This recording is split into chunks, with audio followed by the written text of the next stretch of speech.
My name is Annabelle Henderson, and this is the story of how my brother, Alex, tried to steal my inheritance, my dignity, and my future, and how I served him justice on a silver platter at his own wedding reception. My brother never saw it coming. He thought my silence was weakness. He thought my loyalty meant surrender. He mistook my patience for naivety. And so he reached for the one thing he thought I couldn't protect, my birthright. Although he was my brother, I had to protect myself from his evil plans because here's the truth about betrayal. When it comes from family, it doesn't just cut, it poisons. It makes every childhood memory look staged, every laugh sound hollow. And it leaves you with a choice: collapse under the weight of it, or fight for what is yours. I chose to fight, which is why, on the night he thought he was celebrating the happiest moment of his life, I walked into his wedding reception and served him justice in front of everyone he ever loved. Before I tell you how Alex's perfect wedding turned into a show of shame for him, drop a comment and let me know if you have ever been betrayed by a family member you loved so much, and subscribe to hear more stories about standing up for yourself. Let me take you back to where this all began 3 years ago. I was 38, a financial analyst with my own consulting practice, living what I thought was a pretty good life in Portland. Not married, no kids, but I had my career, my small circle of close friends, and most importantly, I had Dad. Arthur Henderson, that was my father. 72 years old, retired high school principal, widowed for 8 years, and stubborn as a mule about admitting he needed help. He'd been diagnosed with early-stage Parkinson's 6 months earlier, and while he was still managing most things on his own, I could see the small signs. The slight tremor in his left hand when he thought no one was looking. The way he'd pause just a little too long before standing up from his favorite recliner. I started visiting more often. Every weekend became every few days, then every day after work. I'd bring groceries, help with paperwork, just sit and watch his old Western movies with him. He'd always been my anchor growing up, the steady, reliable parent who came to every school play and taught me how to balance a checkbook and told me I was smart enough to do anything I wanted. My mother had been the emotional one, all warmth and hugs and spontaneous ice cream runs. When she died suddenly of a heart attack when I was 30, Dad and I grew even closer. We were both quiet, practical people who showed love through actions rather than words. Now, you might be wondering about my brother Alex. 3 years older than me, charming in that way that some people just naturally are. He could walk into a room and within 10 minutes have everyone laughing at his stories and thinking he was the most interesting person they'd ever met. But Alex had what I generously called wanderlust and what Dad less generously called an inability to stick with anything. In the 15 years since college, he'd lived in 7 different cities, had probably 12 different jobs, and was constantly moving on to the next great opportunity that was definitely going to be the one that made him rich and famous. When Dad got sick, Alex was living in Denver, managing a ski resort or something equally temporary. He called maybe once a month, always full of stories about his latest adventures and promises to visit soon that never quite materialized. He's busy building his life, Dad would say when I'd mention that Alex hadn't called in weeks. You know how it is when you're young and ambitious. I wanted to point out that Alex was 41, hardly young, and that ambition usually involved some follow-through, but I bit my tongue. Dad had always made excuses for Alex, ever since we were kids. The thing is, I didn't mind being the one who was there. I loved my father deeply, and I knew these might be our last good years together. Parkinson's is progressive. Things were only going to get harder. I wanted to make sure he felt supported and loved, and that he maintained as much independence as possible for as long as possible. So I restructured my consulting practice to work mostly from home. I moved my office into the spare bedroom and started taking on fewer but higher-paying clients. I had savings, and I was good at what I did. Corporate financial analysis doesn't require you to be in an office to spot discrepancies in quarterly reports. Dad protested at first. Annabelle, honey, you don't need to rearrange your whole life for me. I'm fine. But I could see he wasn't fine, not really. The Parkinson's was progressing faster than we'd hoped. Within 6 months of the diagnosis, he was having more bad days than good ones. Simple tasks became challenging, and I could see how frustrated he was getting. "It's not rearranging," I told him. "It's prioritizing. You took care of me for 18 years. Let me take care of you for a while." I thought I was being noble, selfless. I thought I was being the good daughter. I had no idea I was being played. Dad's condition declined steadily over the next 18 months. What had started as occasional help with groceries became full-time caregiving. I moved into his house to make things easier. It was a beautiful old Craftsman that he and Mom had bought when I was 5, filled with 40 years of memories and perfectly set up for someone with mobility issues. Alex visited exactly twice during this period. Both times, he breezed in for a long weekend, full of energy and stories and promises that he'd be back soon. Both times, he left without offering any real help or making any concrete plans for future visits. "He brought me that book about mountain climbing," Dad would say after Alex left, holding up some adventure memoir like it was evidence of profound thoughtfulness. I meanwhile was managing medications, physical therapy appointments, insurance claims, grocery shopping, meal planning, housekeeping, and slowly watching my father, this man who had been my rock, my mentor, my closest friend, lose pieces of himself bit by bit. Don't get me wrong, there were still good moments. Evenings when his mind was sharp and we'd solve crossword puzzles together. Mornings when he'd tell me stories about his students from 40 years of teaching. Afternoons when he'd give me advice about client problems with the same steady wisdom he'd always had. But the bad days were getting more frequent and more difficult. Some mornings he'd wake up confused about where he was. Sometimes he'd forget Mom had died and ask when she was coming home. The tremors were getting worse, making simple tasks like buttoning shirts or eating soup an exercise in frustration. Through it all, I kept thinking, at least I'm making his life easier. At least he knows he's loved and cared for. At least when this is all over, I'll know I did everything I could. The end came faster than anyone expected. Dad had pneumonia that turned into sepsis, and within 3 days, he went from complaining about a cough to being gone. I was holding his hand in the hospital room when he took his last breath, and the last thing he said to me was, "Thank you for everything, sweetheart. You're the best thing your mother and I ever did." Alex made it to the funeral. Flew in from wherever he was living at that point, I think it was Austin, and gave a beautiful eulogy about what a wonderful father Dad had been and how much he'd meant to both of us. He cried at the graveside, and several people commented on how close our family had always been. The will reading was scheduled for the following Tuesday. I wasn't worried about it, not really. Dad had always been fair to a fault, the kind of person who cut sandwiches with a ruler to make sure both halves were exactly equal. I figured everything would be split between Alex and me, probably evenly, maybe with the house going to me since I'd been living there and taking care of it. I was not prepared for what actually happened. The lawyer, Mr. Patterson, had been Dad's attorney for over 20 years. He looked genuinely uncomfortable as he opened the will and began reading. The document was dated just 4 months earlier, which struck me as odd since Dad had always been the type to have his affairs meticulously in order. "To my daughter Annabelle," he read, "who has been my devoted caregiver and companion in my final years, I leave the sum of $50,000 and my personal effects, with gratitude for her sacrifice and love." $50,000. Out of an estate worth over $800,000, including the house, Dad's retirement accounts, and his investment portfolio that I'd helped him manage for the past decade. "To my son Alex," Mr. Patterson continued, his voice getting quieter, "I leave the remainder of my estate, including my home and all other assets, trusting that he will use these resources to build the stable, successful life that he has been working toward." The remainder, $750,000, plus the house I'd been living in for 2 years, plus everything else.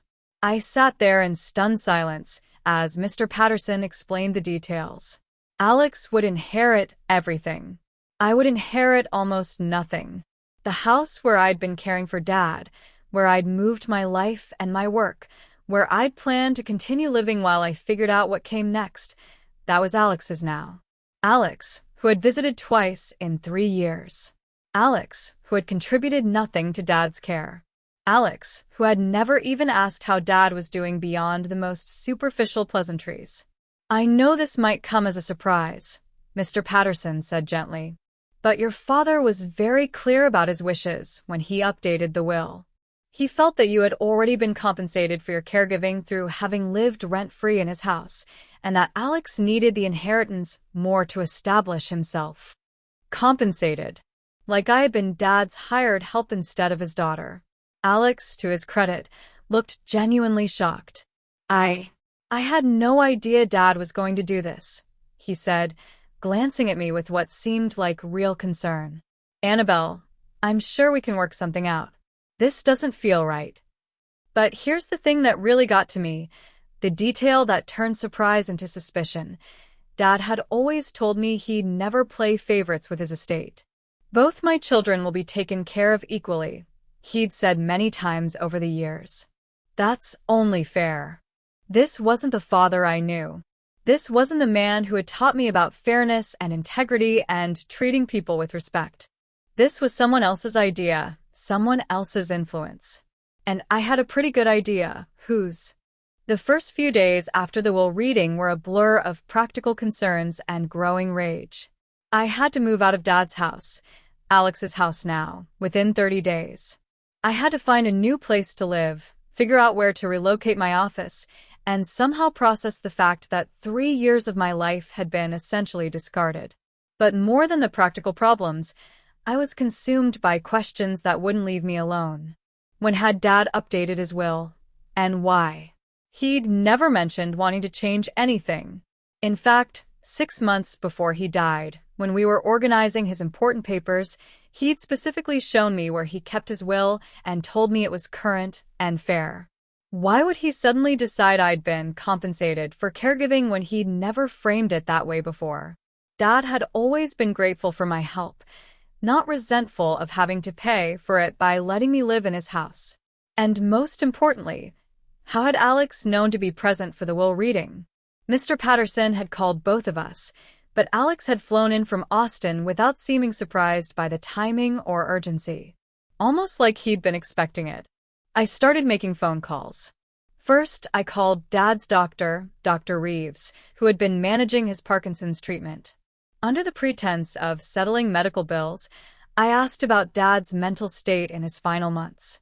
"Your father was remarkably sharp until the very end," Dr. Reeves told me.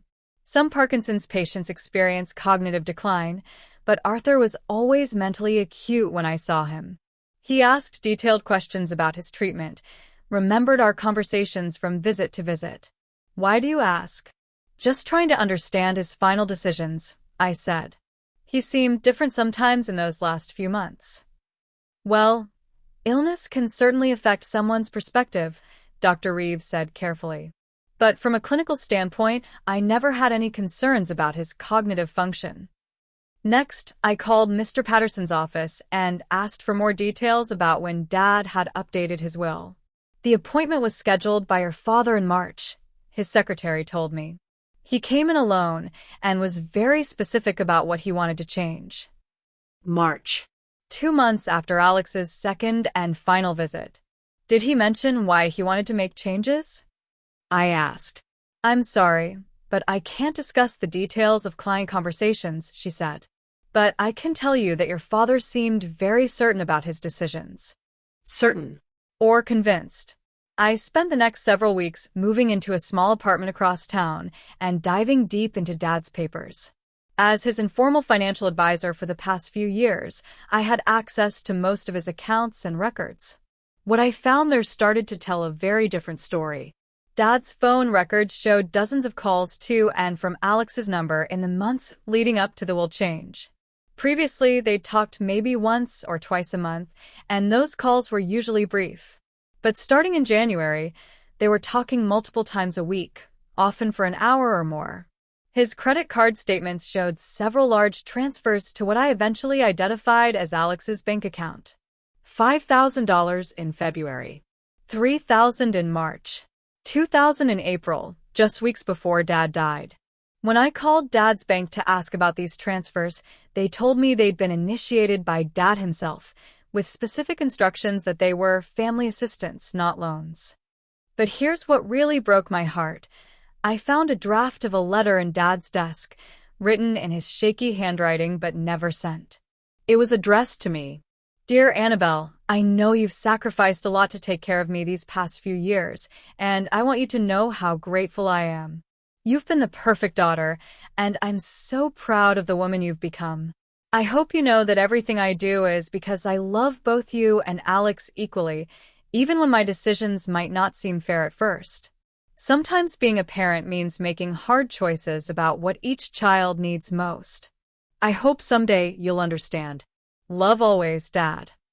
The letter was dated in February, right around the time the phone calls with Alex had increased. My dad had been torn about changing the will. He'd known it would hurt me. He'd done it anyway because someone had convinced him it was the right thing to do. And I was becoming increasingly certain I knew who that someone was. But I needed proof. Real, concrete, undeniable proof. So I did what I do best. I started building a case file. Over the next 18 months, I became a detective. A very patient, very thorough, very quietly furious detective. I started by reconstructing the timeline of Alex's contact with Dad during those final months. Phone records were just the beginning. I created a detailed log of every call, every text message, every interaction I could document. Then I started reaching out to people who might have information. Dad's neighbors, who had always been friendly and observant. His physical therapist, who came to the house twice a week and might have overheard phone conversations. The mailman, who had been delivering to our street for 15 years and noticed everything. What I found was a pattern of manipulation so systematic and calculated that it took my breath away. Mrs. Chun, who lived next door, remembered Alex calling Dad in tears one evening in February, loud enough that she could hear through the thin walls between their houses. It sounded like he was really upset about money, she told me. Your dad was on the phone for over an hour, and afterward, he seemed really worried. The physical therapist, Janet, recalled Dad asking her pointed questions about what happens to people when they can't afford medical care. He seemed anxious about someone. I assumed it was you, since you were his caregiver. But now that you mention it, he kept saying he instead of she. Dad's mailman, Jerry, had noticed Alex visiting the house one day in early March when I was at a client meeting. He was there for several hours, Jerry told me.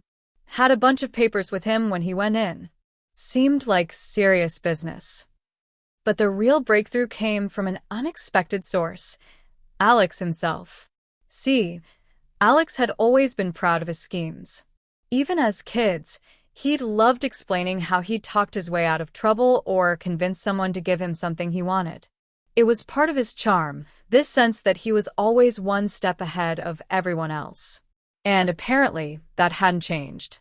6 months after Dad's funeral, Alex started a blog called Digital Nomad Success Stories, where he wrote about his various adventures and business ventures. It was typical Alex, part travelogue, part self-help, part humble bragging about his lifestyle. But in December, he published a post titled The Art of Difficult Conversations, How I Helped My Family Navigate a Complex Estate Decision. I almost choked on my coffee when I read it. In the post, Alex described how he'd recognized that Dad was struggling with guilt over my caregiving sacrifices and had gently guided him toward a solution that would help both siblings in different ways. According to Alex's version of events, Dad had been worried that I was giving up too much of my own life to take care of him. Alex had suggested that the best way to help me would be to ensure I received enough money to start fresh, while giving Alex the resources he needed to finally establish the stability that Dad had always wanted for him. It took months of careful conversations, Alex wrote, but eventually Dad came to see that this approach would honor both of his children's needs. He wanted Annabelle to feel free to build her own life without the burden of the family home, and he wanted to give me the chance to prove I could be responsible with a real opportunity. The post was full of Alex's typical self-congratulatory tone, but between the lines, it was a confession. He had systematically convinced our dying father to disinherit me by framing it as being in my best interests. But that wasn't even the most damaging part. In the comments section, Alex had replied to someone who asked how he'd known the right approach to take. His response was chilling in its casualness. I've always been good at reading people and understanding what motivates them. Dad was carrying a lot of guilt about Annabelle's sacrifices, so I helped him see that he could relieve that guilt by giving her a clean break from family obligations. Once I framed it that way, he was actually eager to make the change. Sometimes people need help seeing what they really want to do. There it was, in writing, Alex admitting that he had manipulated Dad's guilt and emotions to change the will in his favor. But I still needed more. A blog post, even a damning one, might not be enough to prove fraud or undue influence in court. I needed evidence of the specific lies Alex had told, the pressure he'd applied, the systematic way he'd isolated Dad from outside perspectives during those crucial conversations. So I kept digging. I found more credit card records showing that Alex had made several trips to Portland that he'd never mentioned to me. Quick overnight trips that coincided with some of the longest phone calls between him and Dad. I discovered that Alex had encouraged Dad to stop talking to Mr. Patterson about general estate planning and instead schedule a specific appointment to update his will to better reflect his current wishes. Most damning of all, I found evidence that Alex had been lying to Dad about his own financial situation. Remember those family assistance payments Dad had been sending? I managed to trace them through a contact I had in banking compliance.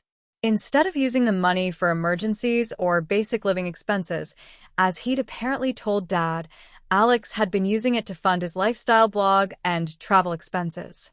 During the exact period when he was telling Dad he was struggling financially and needed help getting established, Alex had been posting Instagram photos from expensive restaurants in Austin, taking weekend trips to ski resorts, and buying high-end photography equipment for his blog. He'd been lying to our dying father about being broke while simultaneously convincing Dad that giving him the inheritance was an act of paternal compassion. By this point, I had enough evidence to potentially contest the will in court. Undue influence, fraud, elder manipulation. A good attorney could probably make a strong case. But as I sat in my small apartment, looking at months of research spread across my dining room table, I realized something. I didn't want to spend the next 2 years of my life in court battles. I didn't want to drag Dad's memory through legal proceedings. And I definitely didn't want to give Alex the satisfaction of a public fight where he could play the victim. I wanted something more elegant. Something that would expose exactly what he'd done, in front of people who mattered to him, in a way that he couldn't spin or explain away. I wanted justice that fit the crime.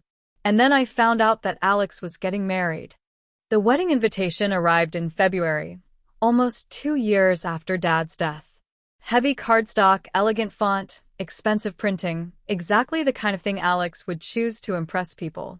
Alexander Henderson and Sarah Chun request the pleasure of your company at their wedding celebration. Sarah.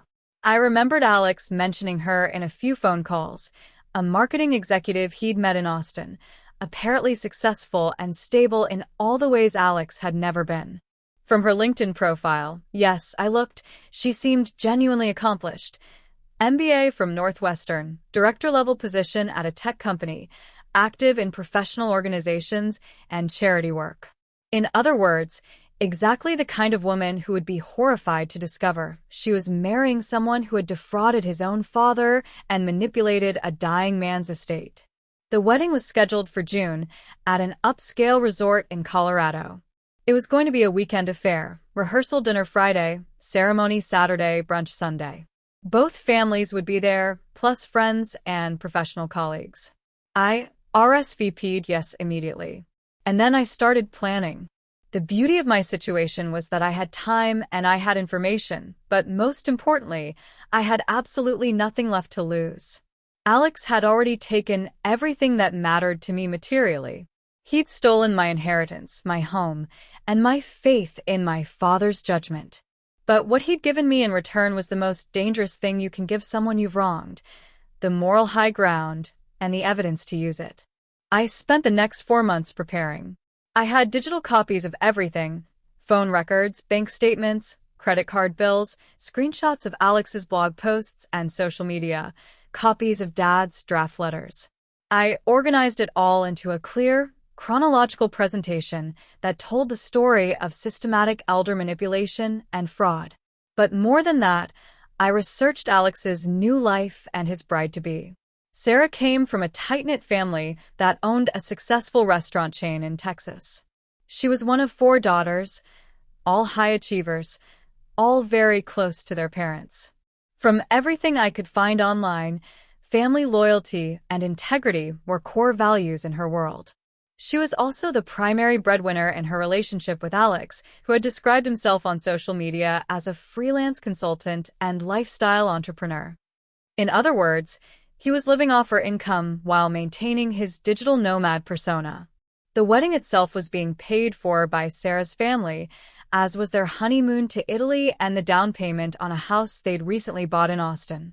Alex had found himself a new person to financially support his lifestyle. But unlike our father, Sarah didn't know what she was really getting.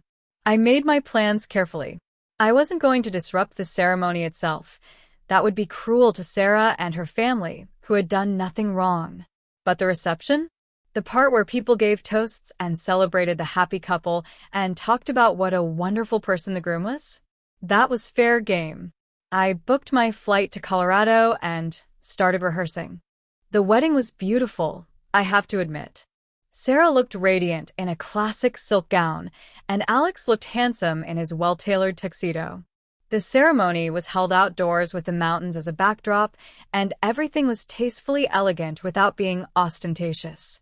I sat in the back, wearing a simple navy dress that wouldn't draw attention, and watched Alex make promises about love and fidelity and commitment. The irony wasn't lost on me. During the cocktail hour, I mingled politely with other guests. Several people remembered me from Dad's funeral and asked how I was doing. I gave pleasant, generic responses and avoided talking to anyone from Alex's side of the family. Sarah's family, however, was exactly as I'd expected: warm, successful, clearly devoted to each other. Her father gave a brief welcome speech during cocktails where he talked about how happy they were to welcome Alex into their family and how much they admired his entrepreneurial spirit and zest for life. If only they knew. The reception dinner was held in an elegant ballroom with round tables for 8. I'd been seated at a table with distant relatives and family friends, people who knew who I was but weren't particularly close to Alex or me. Perfect for my purposes. After dinner, the toasts began. Sarah's maid of honor spoke about their friendship and Sarah's generous heart. Alex's best friend from college told funny stories about their adventures and talked about how Alex always landed on his feet no matter what challenges came his way. Then Sarah's father stood up to welcome Alex officially to the family. His speech was touching and sincere, talking about the qualities he admired in Alex and how he could see that Alex truly loved Sarah and would take good care of her. Finally, the best man asked if anyone else would like to say a few words about the happy couple. I stood up.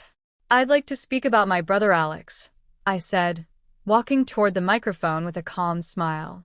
Alex looked surprised but pleased. He'd probably been wondering if I was going to say anything, and he likely expected something gracious and sisterly. For those who don't know me, I'm Annabelle, Alex's sister. I began, my voice steady and warm. And I've been looking forward to this opportunity to share some thoughts about the man Sarah has chosen to marry. The room was attentive but relaxed. This was exactly the kind of family moment people expected at weddings. You know, growing up with Alex taught me so much about determination and creativity, I continued. He always had such interesting approaches to getting what he wanted. Like when we were kids and he wanted the bigger piece of cake, he'd convince me that the smaller piece was actually better because it had more frosting on the edges. A few people chuckled. Alex was smiling, probably thinking I was building up to something sweet about his persuasive charm. Or in high school, When he wanted to borrow Dad's car but knew Dad would say no, Alex would spend days talking to him about responsibility and trust until Dad actually believed letting Alex take the car was his own idea. More chuckles. Alex's smile was getting a little tighter, but he was still playing along. That talent for persuasion has really served Alex well as an adult, I said, my tone still conversational and fond. In fact, just a few years ago, he used those same skills to help our dying father make some really important decisions about his estate. The room was still with me, but I could see Sarah's expression starting to change. Something in my tone, maybe, or the word dying in what was supposed to be a celebratory speech. You see, Dad had Parkinson's disease, and I had been caring for him for about 3 years. It was challenging, but we were managing well together.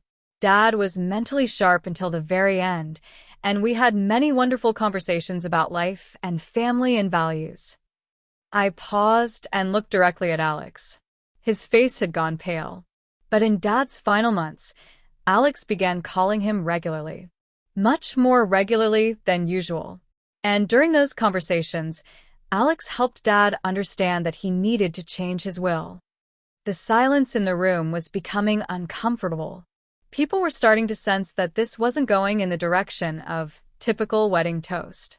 According to Alex's own account, which he thoughtfully shared on his blog, he convinced Dad that leaving me the family inheritance would actually be a burden to me.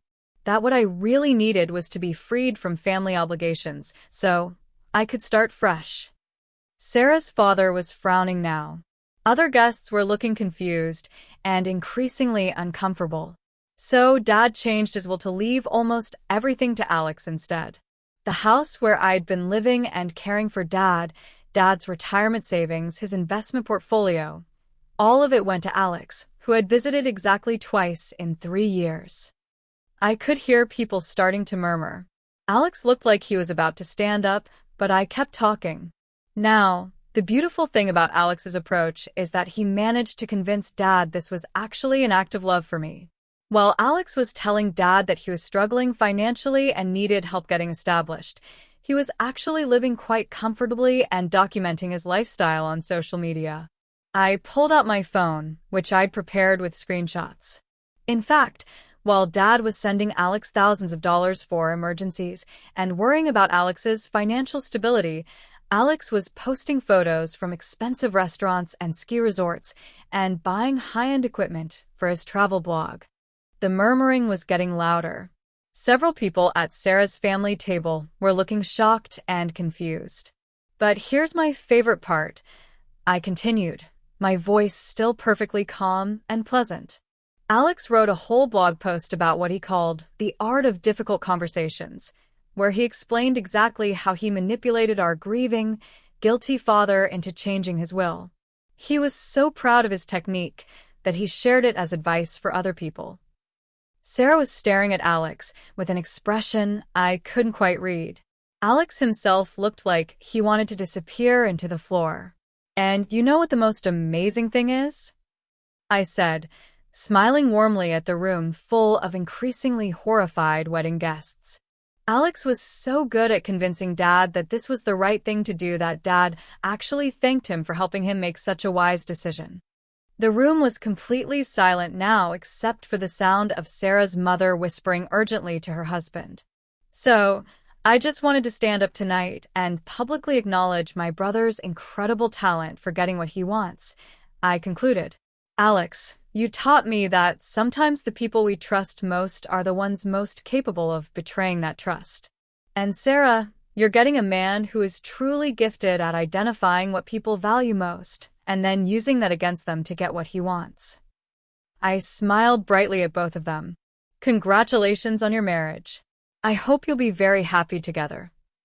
And then I walked calmly out of the ballroom, leaving behind the most satisfying silence of my entire life. I didn't stay to see the immediate aftermath, but I heard about it later. The wedding reception essentially ended after my toast. Sarah's family left within an hour, taking her with them. Alex spent the evening trying to explain and justify what I'd revealed, but the damage was done. Sarah called off their honeymoon the next day and moved back in with her parents while she reconsidered some things.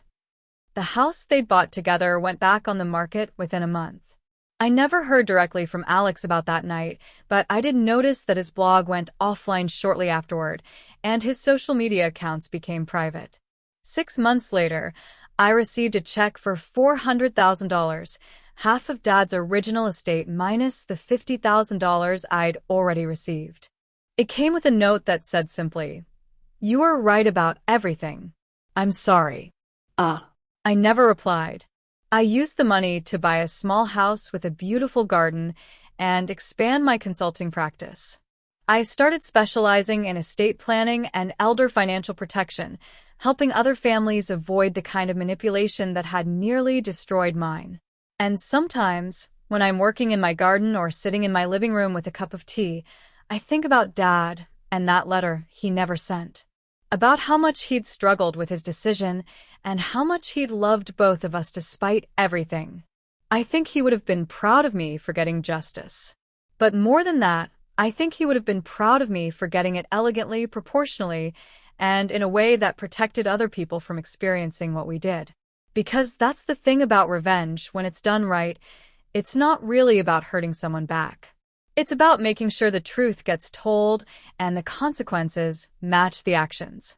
And sometimes, if you're very patient and very thorough, the perfect moment presents itself where justice can be served exactly as it should be, publicly, completely, and with absolutely no possibility of denial or excuse. Alex taught me that family can betray you in the most devastating ways. But I taught him that underestimating someone is the most dangerous mistake you can make. And I have to say, that was a lesson worth waiting for. If you enjoyed this story and believe it contains lessons that can inspire people out there, then go ahead, like the video and share it with your family and friends. Also subscribe to the channel for more relatable stories.